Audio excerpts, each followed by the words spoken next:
այս բանին դուք տեսնում եք, որ Հայաստանի Հանրապետությունն ամեն բան անում է, որ ուրեմն սեփական ռազմաարդյունաբերություն ունենա, ինքը իր սեփական ուժերով, ունենալով տարբեր ռազմավարական գործընկերության պայմանագրեր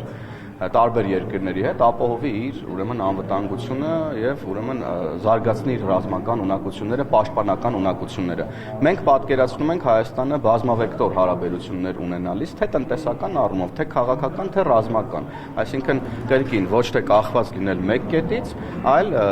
ունենալ տարբեր կախվածություններ, այդպիսով ապահովելով Դա նշանակում է, որ եթե անգամ հապկից Հայաստանին հեռացնեն կամ Հայաստանը դուրս գա,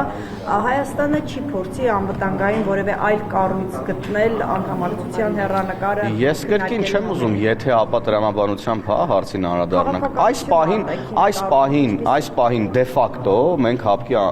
անդամակցությունը սառեցրել ենք։ Դե ֆակտո մենք որևէ հարաբերություն, հողի վրա գործնականում հապկի հետ չունենք, այսինքն հապկը չի